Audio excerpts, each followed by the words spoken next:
those of you who have done a witch's pyramid, do you remember what the witch's pyramid is? Anybody remember? Okay, there's 4 points. What is that? I say I know the word. Yeah, so there's faith, imagination, will, and secrecy. Those are your four building blocks from the and even though as you go on into later studies, it won't be discussed as such, those 4 points are still valid. They'll be valid forever because that's just how it works. That's just how magic works. So let's look at that. What is faith? No, let's start with will. What is will? What is will? Let's just take some hypothetical thing you want. Somebody, what do you want? What do you want to manifest? It's a projection of yourself, of your... Well, let's look. What do you want to manifest? Let's take a hypothetical situation. What do you want? Money. Money. Okay. So, is it just money in general? Do you have a specific amount of money? Is it for something? Is it just general income? Is it net worth? What are you talking about when you say money? I want to pay my bills. You want to pay what? All your debts or your monthly bills? I have monthly bills. Okay, so that's all you want is just enough. Yeah. To survive. Okay, so then that's a good thing. Now listen to what he said, I'm not greedy. So is it greedy to want more money than your monthly bills? That's a very important thing to ask yourself before you even move on. Because again, then you're going to have to keep doing a spell. Right? If your bills go up a little bit, right? So is it greedy to want an excess, an overabundance of money? Is it okay to want a surplus? Or is that a sin? Or is that bad? Is that greedy? Well, I would say it's not bad if it's not taking away from someone else. Say if you want excess, but it's taking away from someone else. Okay, that's another good point. Why would it be taking away from someone else? Why would you need to take someone else's money in order to have a surplus? It has to come from somewhere. What is money? Personal energy. It's an idea, isn't it? Money is an idea. Now, do you think that there are limited ideas? Is there a limit to how many ideas you can come up with? Probably not. Therefore, there is no limit to what you can have financially, right? No limit. Now, there is a limit to how much you're going to want, because with a certain amount of wealth comes a certain amount of responsibility. So after a while, it's like, okay, that's plenty, because I don't really want to deal with all of this. There's a lot to deal with. But I would put it out there first, before you do your spell about paying your bills, that hi, sweetheart. I'm sorry. I was so rude. I didn't even say hello. That it's okay to want more than you need. It's okay. Look at nature. She's your teacher. She is lavish. She is extravagant. She doesn't do just enough flowers. She does so many flowers that you can't count them. She does so many petals that you could never count them if you tried. If you just go out into that tree right there and you try to count every leaf on that tree, you wouldn't be able to do it. You would lose count. There's just too many. There's too many. Unless you had some sort of, apparatus for leaf counting.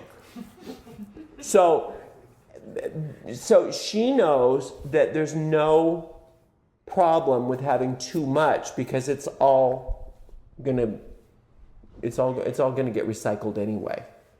So if you're worried about taking money from somebody else, take a lesson from nature. She doesn't steal leaves from other trees. She just creates them, right? So let's get that in your head first, that it's okay to have more. So let's say my bills are, let's say your bills are 10 grand a month. It's okay to want 30 grand a month.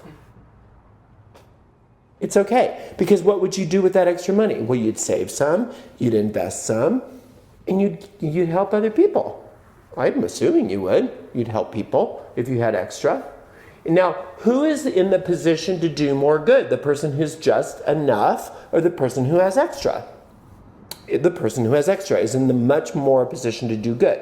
The problem is that as part of your evolution, going back to the first book of wisdom, you get to be confronted with, as you get more of whatever it is, whether it's money or not, what are you going to use it for? Are you going to use it to further your perfection, or are you going to use it to get mired in some sort of greed or guilt or something like that? But we know that if we are that we're capable of having enough money so that our needs are met, plus extra, plus enough to have fun, go on vacations. That's not taking anything from anybody. It's okay to have a nice car. It's okay to have if the nice car has good gas mileage, so much the better. If it's an electric car, so much the better, right? Or find a way that you don't have to drive so much, whatever, so that it's good for the earth. It's okay to have nice clothes. It's okay to eat out. It's okay to have all of those things, because all you're doing when you do those things is you're contributing more money to society, which means that more jobs happen, and that actually you don't take money from people by having more money. When you spend it right, you actually make more money for people. So once you get that in your brain, then your money spell can be, I get to have a surplus. I get to have 3 times more money than I need, and that's okay at any given time. So, what's will? It's your burning desire to have that thing. If it's not something that you just can't get really excited about, then it's not your spell. It's not going to work. But where there's a will, there's a way, right? And where there's a desire, there's a will. So desire, burning desire, if you're thinking burning desire, what element is that? Fire. If you're thinking will, you think of will of fire. So will and desire are the same darn thing. So you got to have the will, you got to have the desire. Okay. Now, the next thing you have to have is imagination. So what is that? From a magical point of view, what is imagination going to do for you? It's the ability to create what you want. Yeah. How would you use your imagination in a magical spell? To see. Visualize. Visualize it, to see it. What's the one thing that you have that is the most godlike? It's your imagination. Whether it's the imagination to write a book, to write a song, or to visualize a fortune, it is the most thing that is like unto the God. So if you're trying to become a god, you must be using your imagination. Because if you're not using your imagination, you're not being very celestial about things. You're starting to veer toward the telestial because things are done to you. When you're using your imagination, you're doing things for yourself. So, if you can see it in your mind's eye and you've got that burning will, right? If you can see it in your mind's eye, then where are you in the picture? Where would you be when you're visualizing it? Where would you be in the picture? You'd be in the place of it happening to you, just like it's happened. If I was visualizing this, I would be here looking at all of you. I wouldn't be over there looking at me talking to all of you, because my mind wouldn't get that that's anything that's going to ever happen. Now, what are you going to visualize for money? How would that come? How would you know? What would be the way that you would visualize 3 times the amount of money? Well, I'll tell you what I would do. I would figure out what's 3 times the amount of money I need. And I would actually get that figure in my mind, and I would see myself doing something that is obviously happened, that would be an obvious thing to have happened after the thing has manifest for me. So that could be seeing myself shaking the hand of a financial planner because I'm signing the deal that $30,000 a month is he's going to do it. Or I could just see myself saying thank you to the teller and looking at the deposit slip and it says 30,000 and whatever that is, over and over and over. It's this little teeny snippet is what you need. You don't need some epic movie. You're going to get lost if you do the epic movie. One little tiny thing that you can loop over and over and over for 10 to 20 minutes while you're like, ooh, my desire, my will, burning desire. And if you can have a little ditty, if you can have a little chant to keep yourself focused while you're doing that, so much the better. And spells done in rhyme work 9 times 9. So if you can do it rhyming, that's great. It doesn't have to be Shakespeare, It's just to keep your mind focused, just 4 lines at the most. And if that doesn't work, fine. You don't have to. If you can't do a rhyme, then just do a little affirmation, but something that's very pithy, something like, thank you. Thank you that it's so. I'm so happy that I'm so wealthy. Whatever it is. Over and over and over again. Okay, so then we've got our imagination and our will. Well, what's faith? Knowing that it will come to be. Okay. So is that easy? No. Right. Isn't that the one that people just usually stumble upon? The faith part. Because if you don't have faith, it ain't working. You can visualize until you're red in the face. You can say all the best incantations in the world, and you can want it real bad. And it's just a very fancy daydream. You have to have faith that your efforts are being productive. You do. But you have to have faith that what you're doing, is going to create results. You have to be able to know that. How do you do that if you haven't got any indication that you could do magic that works? Practice? How do you practice? Start really small. You could do that. That's a good thing. Start really small. Something that's not that big of a stretch. We call that your sphere of influence. So find your sphere of influence. That's a really good way to do it. Do something really, right within your sphere of influence. Nothing hard. Something easy, but something that you really want. You've got to be able to have the burning desire. You've got to have the will. You can't just be, I want the sun to come up tomorrow morning. You really have to want it and to be able to focus on it, right? And visualize it. So that's one way to do it. And then little by little, you just gently expand your sphere of influence over time. That's a very, very smart way of doing magic, is expanding your sphere of influence over time. So maybe don't start with the 30,000, start with, paying my mortgage this month or whatever it is, right? So that's one way to do it. But what happens if you really have something that you need and you can't wait until and it's way beyond your sphere of influence, and you can't wait until you've built that faith? What do you do? Well, here's an idea. You already have faith, but you have faith in the problem. Find where your faith is. Your faith is where your attention is focused. So if you're worried, you'll know because you feel it somewhere. So if you're worried about the problem, that's what your faith is.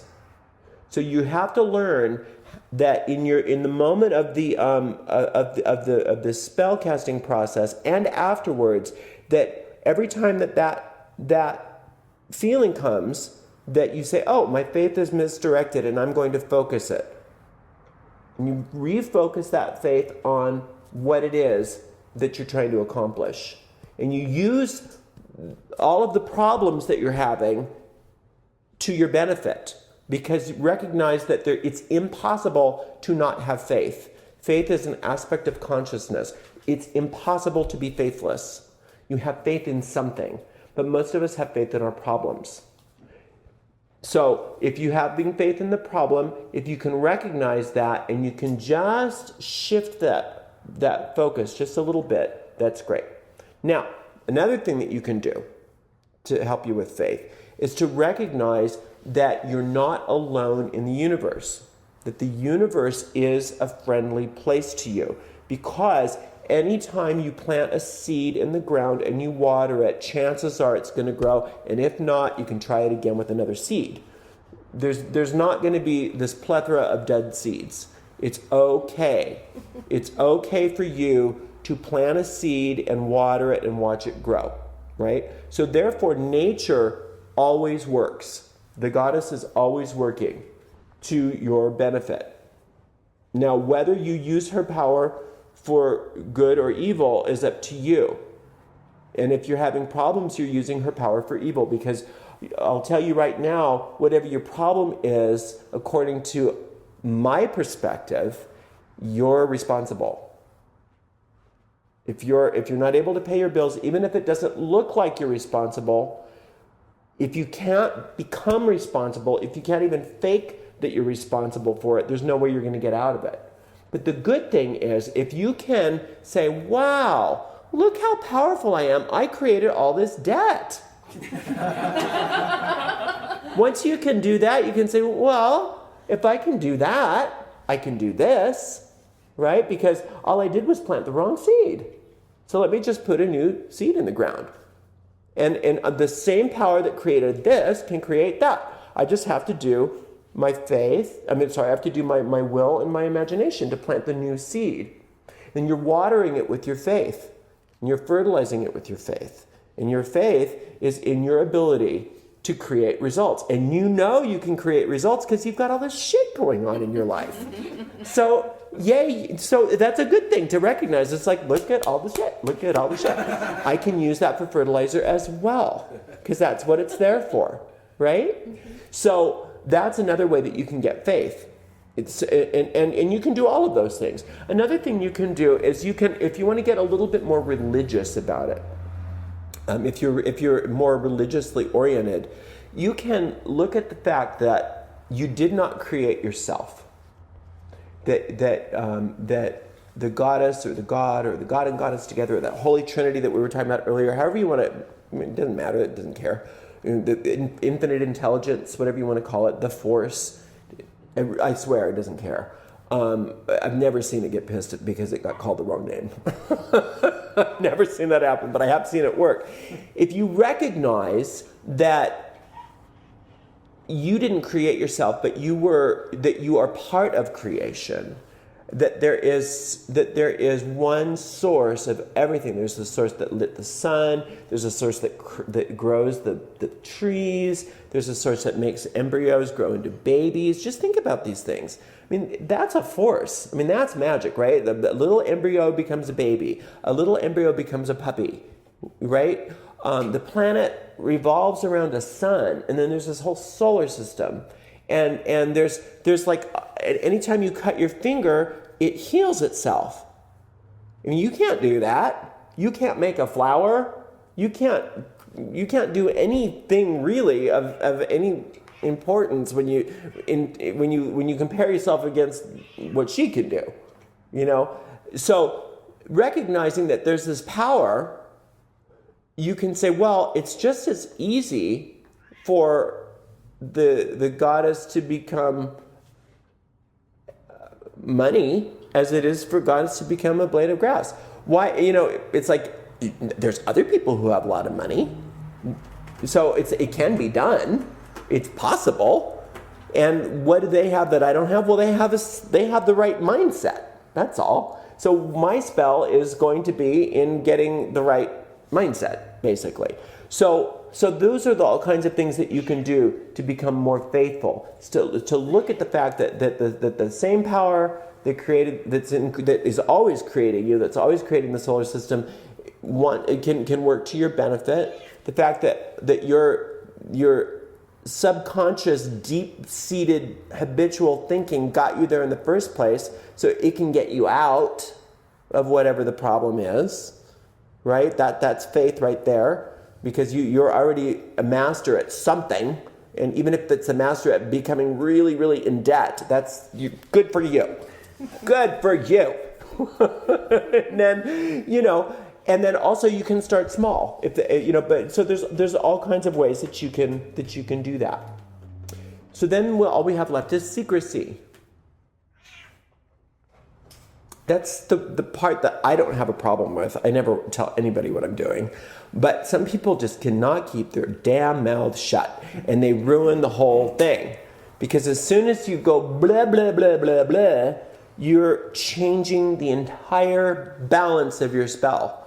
Whether or not, I mean, on one hand, the person that's hearing your goal can either think that you're stupid, or they can be jealous, or whatever. So that energy can thwart it. But even if they're sympathetic to your desire, the idea that you are finding an opening for this energy to leak out before it's manifested, you've dispersed it. So the best thing you can do is keep it sacred by keeping it secret. And they'll know by looking at your life. You don't have to, and I would recommend that you never tell them how you did it. They don't need to know about magic and spells and all that stuff. I'm not a pentagram wearer. I don't think that it's wrong, but I just I'm okay with people not knowing what I do, unless they get into one special room that they're not supposed to go into, then they'll get it, and that's their problem.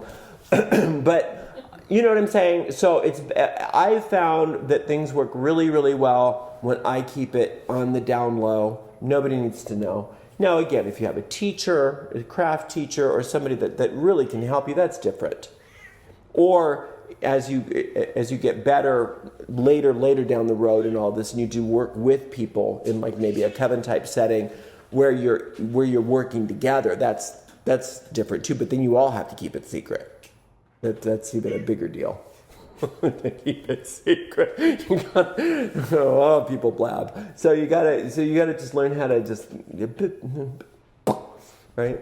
So with those 4 keys, with those 4 cornerstones of the pyramid, you literally can have whatever you want. I mean, and if you can't think in terms of actually having what you want out of life, it's going to be hard for you to get enthused about it. So let's just take a minute. And does everybody have a piece of paper? Do you mind? It's always good to have a paper when you come to talk to me, because I often have writing exercises, because the writing exercises are very, very powerful. We're going to try it today? No, this is just for you. It's just for you. I don't care. I don't need to know. Anybody need a pen? So you can do, if you want to go back and look at all of the accoutrements with your spell casting and doing the candles and all that stuff, that's absolutely fine. Or you can turn this into a completely mental exercise, that's fine as well. It will work just as well. I want you to figure out what you really want to do. This next new moon is going to be the time.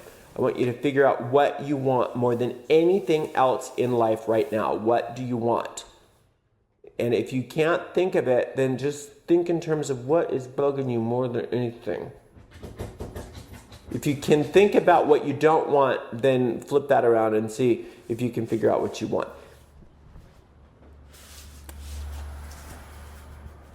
In fact, you know what? Put that on the back burner for a second. Let's do what you don't want. This is a good one.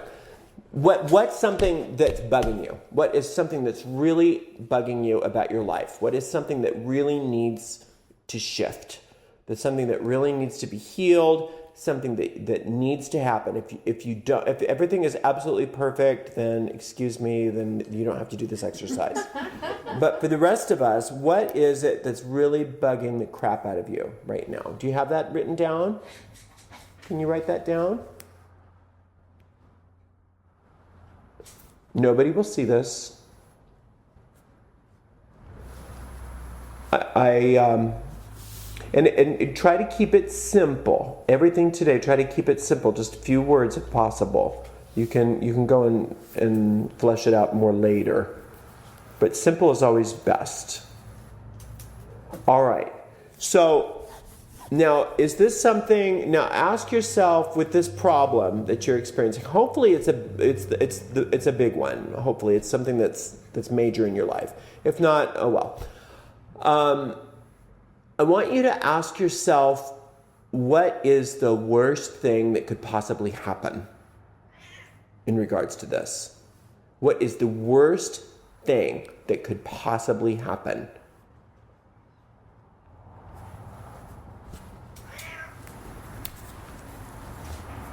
It's not going to happen just by writing it down, I promise. We are in a protected space. I have plenty of Ariel dust all over everything. It's not going to happen. In fact, it won't happen because we're doing this. Okay? Now, let's see how you did on that. Ask yourself, if that happened, then what's the worst thing that could happen? See if there's another layer there. Because you should be sort of like, I'll be in prison and I'll hang myself kind of thing. It should be something that's so silly that it makes you laugh. The worst thing that you can come up with that could possibly happen.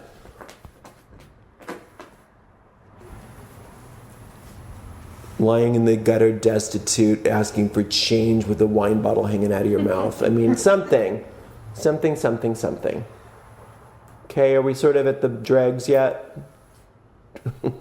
It's a little ridiculous though, isn't it? That it's probably not going to happen. I mean, it could. Anything is possible, but I doubt that that's going to happen. Okay? So now that we got that taken care of, what's the best thing that could happen? If you had a fairy godmother that just came along and she said, what would you like? What's the best solution to this problem? What's the best thing that could ever happen? And just come up with it. Just create it. Try to be succinct and don't go too wordy. Even if it seems totally unrealistic, it's okay. The very, very best thing that could happen.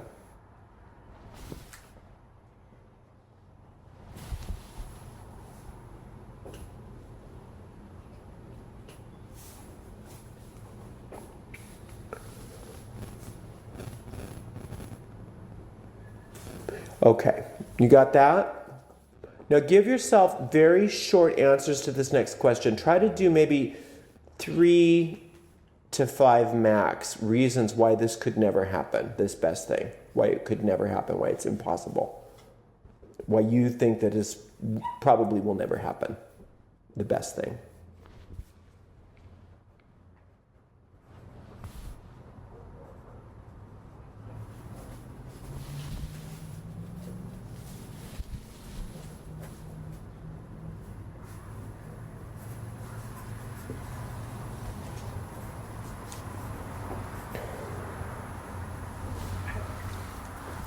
All right, we have a few things written down. You can always go home and finish more of these. But there you have a spell, right? With something to work on. The best thing that could happen, look at the essence of that. It doesn't have to happen exactly how it's on your paper, but what's the essence of that? What is that? That's a true desire, right? Wouldn't it be wonderful if that happened in some way or another? Well, what happens if you treat that as a possibility, right? Is it something you could visualize? Is it something you could desire? Okay, so the only thing you're going to have to work on are those 3 or 4 reasons why it can't happen. You're going to have to flip those around. So, does somebody have the courage to give me one of the reasons why it's not going to happen, so I can show you what I'm talking about? Yeah, go ahead. It's too huge or insurmountable to obtain or get. It's too big. Yeah. Okay. So what would be the opposite of that? It would be too small or too easy. Okay. Well, okay. What is 2 about? It's 2, right? So if we took 2 out of there, what would be the opposite? Would just be accomplishable, or Yeah, and you might even go one step further. Why is it too big of a thing for you? Why is it that you can't have that thing? Why is it too big for you? Does that make sense? Do you know why? It's too big for you? no. Do you feel like you don't deserve it, or do you feel like it's just that other people could you see anybody having that? Yeah. Okay, but why not you? I don't know. It just seems like it's like a huge learning curve. So Okay. It's like, All right, so that's a good one too. So you could say like, what happens if it's like, I am now learning everything I need to learn in order to have this thing? Is that something that your mind could maybe say, well, I could see that as possible? Totally. Right? So that's a good one for you. I'm now learning everything I knew. I'm now in the process of learning everything I need to learn in order to have blah, blah, blah. Right? Mm-hmm. All right. Anybody else have one? You want to tell me?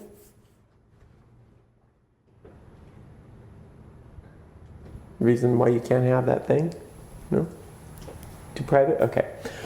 All right. So when you can flip those things around like that, if you can put those little things in, especially if you notice as you go through each of them, there's like sort of if there's a theme, then that's good. Then you don't have to do it over and over and over again. You kind of got one.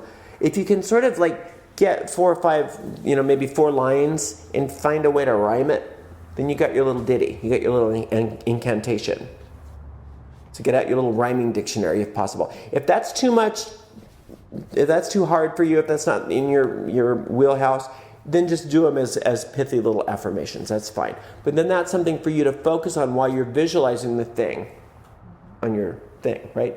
Now, if you are clear about that, like Marianne Weinstein says, and I love her book, Positive Magic. I don't love everything about it, but I love that book. She's just a wonderful, and I feel so, I feel really guilty because Marianne Weinstein, do you guys know her at all? The author? Oh, she's a wonderful craft author. She was really big in the 70s and 80s, but she's wonderful. She's dead now, but she came out with another book called Words of Power, and I guess she listened to my podcast. And she said, would you do a review of my book, my new book? And I said, sure. And so she sent me the book, and I kept kind of putting it off, and then she died. So I'm giving a nice review of it right now. It's a great book. So I'm sorry, Marianne. I'm sorry that it took me so long, but I love that book, Words of Power.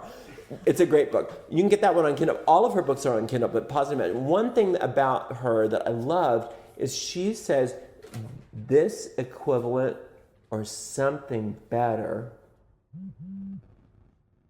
right? So that way you're not, if you're not locked into that one little thing, but you're going for the essence of your desire.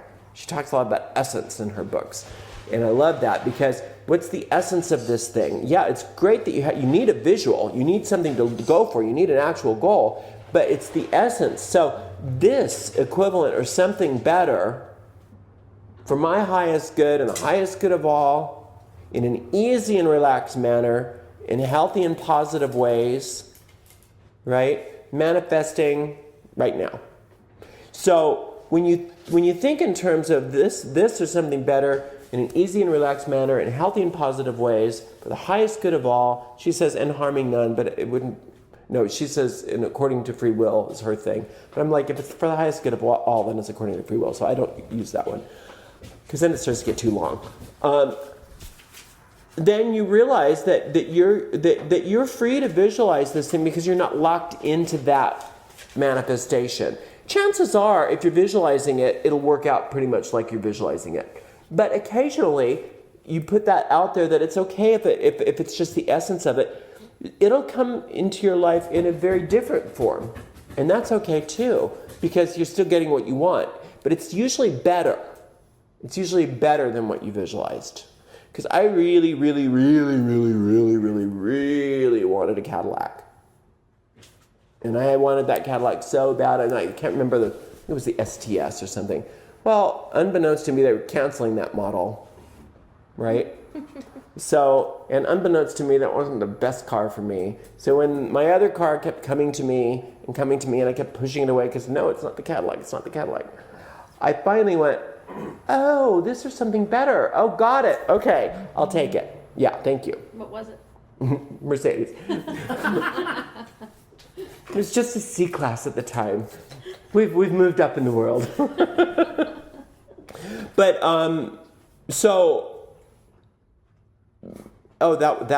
that spell was just that one had so many tentacles in learning about things, how things work.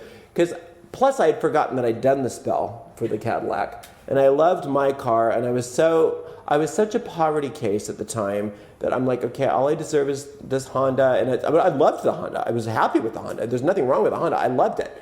And so when the Mercedes kept coming to me, I kept going, no, I don't want a Mercedes. I love my Honda. Who needs that? And it wasn't until finally I was just like, remember when you did the spell for the Cadillac? Well, this is the something better. And no matter what you do, you can't help it. It's coming. You're getting this car. And I literally could not say no. Okay? So now this is what happens is we say that you're supposed to take action, right? You're supposed to take action on your spell. Well, I think sometimes people do too much action because they start to try to go make it happen in the world. And sometimes I did this experiment with, I wanted to see, well, if magic is that powerful, what happens if I take no action?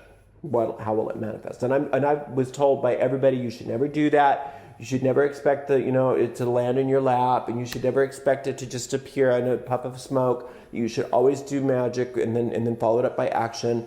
But I'm like, it's just an experiment. It's not killing anybody. It's not hurting anybody. What happens if I do this stuff and I don't take any action? And lo and behold, it would always show up. It would always show up. And it wouldn't necessarily show up when I thought it should, necessarily in the form that I thought it should, and it usually wouldn't show up until I stopped thinking about it. So that's another thing too. When you need results, you don't get results. When you do the spell and you give it your all, you literally do it, and you keep your mind open, but then you move on and you do something else, that's usually when it comes. It usually shows up when you're not thinking about it, when you least expect it. It's like it's got to go boo, And so if you're always peering around the corner, you can't do that. You can't. It doesn't have an end. So it's best to just do it, forget it, keep your mind on other things, and move on if possible. And that's really tough when you really need something, but it's discipline. Nobody said it'd be easy. Now, remember that I don't want to overdo this talk tonight, but I want to talk about one more thing about all of this. There must be, even though I'm asking you to sort of forget about it, you still must have a psychological, spiritual, and energetic infrastructure that can accept and hold the thing when it comes. So if you can't do a spell for $30,000 a month and then go around talking about how poor you are. It just doesn't work. It just doesn't work that way. I'm sorry. There are sacrifices, and the sacrifices, you've got to sacrifice all of the stuff that is antithetical to it showing up in your life. And that, it sounds like, oh, well, that should be hard. It can be hard because our identities are really wrapped up in our problems. We get payoffs from our problems. Well, I don't have to do this thing because I can't afford it. Well, you can't use that excuse anymore. You just either have to say, I don't want to do this thing, or do the thing.